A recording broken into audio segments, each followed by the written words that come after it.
বিশ্বমিত্র মুনি যখন দাঁড়ালো, দশরথ মনে মনে ভাবছে রজনী প্রভাত কালে কঠিন ডাকে তামালের ডালে বিশ্বমিত্র মুনি এলো আমার দ্বারে।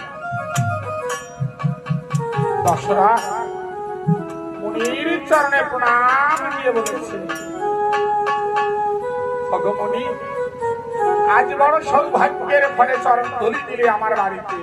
বলো মুনি, আজ আমি তোমার চরণ আমি সেবিব কেমন?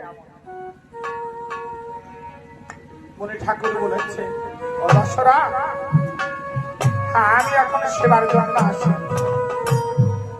শুনেছি অযোধ্যার বুকে যত রাজারা জন্ম নেয় তারা নাকি দানবীর হয়, তাই আজ আমি কিছু দান ভিক্ষার জন্য এসেছি।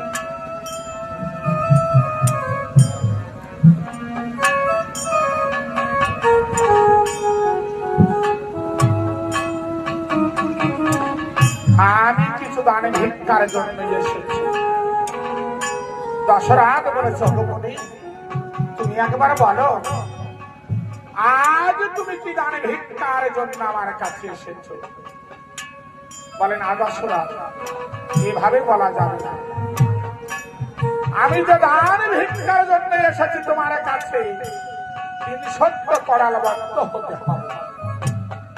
দশরথ বলেছে, মুনি আমার বড় অভিশাপের জীবন,